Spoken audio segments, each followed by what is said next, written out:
তোরা রুবির home kitchen with ব্লগে আপনাদের সকলকে স্বাগত জানাই। আজকে বানাবো একটি কুমড়ো শাকের চচ্চড়ির রেসিপি।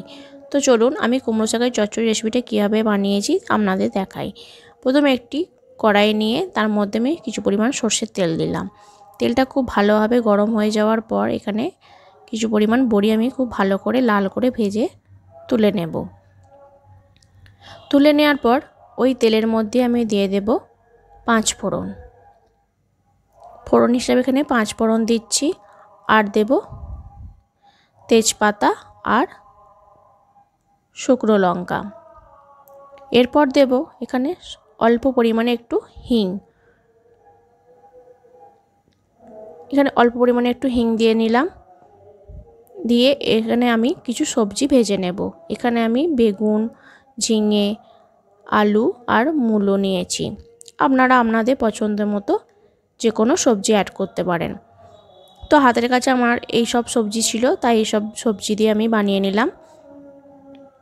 লাল করে ভেজে নেওয়ার পর এখানে আমি একদম অল্প পরিমাণে একটু হলুদ দিলাম সুন্দর রঙটা আসার জন্য। এরপর আমি এখানে কুমড়ো শাকটাকে একটা সিটি দিয়ে নিয়েছি। অবশ্যই এটা আমি সময় বাঁচানোর জন্য এটা প্রেসার কুকারে সিটি দিয়েছি। তো আপনারা পুরোটাই কড়াইয়ের মধ্যেও রান্নাটা করতে পারেন। তো এইভাবে খুব ভালো করে হাই হিটে নাড়াচাড়া করে নিলাম।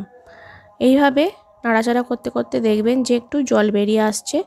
তারপর এখানে দিয়ে দেব যে রেগুলার মশলা হয়, হলুদের গুঁড়ো, ধনে গুঁড়ো, জিরে গুঁড়ো আর স্বাদ অনুযায়ী লবণ, আর দেব একদম অল্প পরিমাণে একটু লঙ্কার গুঁড়ো।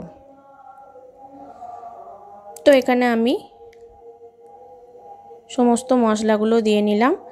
আর অন্যদিকে আমি একটি মশলা বানাবো, চলুন। তো এখানে আমি 1 টিস্পুন মতন নিয়েছি সাদা সর্ষে, আর হাফ টিস্পুন মতন নিয়েছি কালো সর্ষে।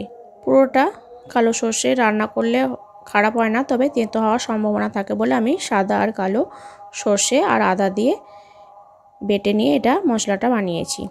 তো মিক্সি বাটিতে ভালো করে মশলাটাতে জল দিয়ে এইভাবে কুমড়ো শাকটাকে ভালো করে কষিয়ে নিচ্ছি।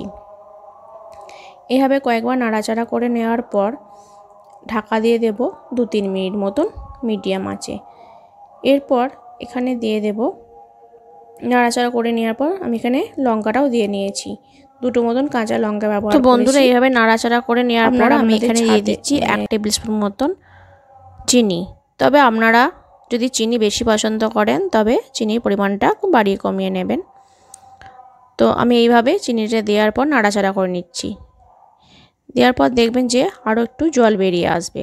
সেই সময় আমি দিয়ে দিচ্ছি ভেজে রাখা বড়িগুলো দিয়ে আবারও ভালো করে নাড়াচাড়া করে একদম লো আঁচের মধ্যে ঢাকা দিয়ে রেখে দেব 1-2 মিনিট মতো।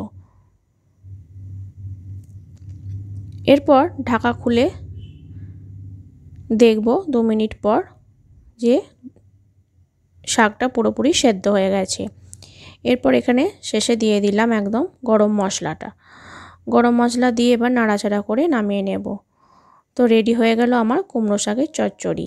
তো বন্ধুরা, যদি এই রেসিপিটা আপনাদের ভালো লাগে অবশ্যই আমাকে লাইক, কমেন্ট, শেয়ার করবেন, আর সাবস্ক্রাইব করতে যেন ভুলবেন না। তো এখানে আমার কুমড়ো শাকের রেসিপিটা রেডি হয়ে গেছে, একটি পাত্রের মধ্যে ঢেলে নিলাম। দেখুন বন্ধুরা কত সুন্দর হয়েছে এই রেসিপিটা।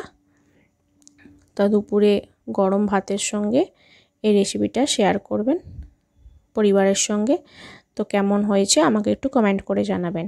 আর যদি আপনারা অন্য কোনোভাবে রেসিপিটা বানান তো আমাকে একটু কমেন্ট করে জানাবেন।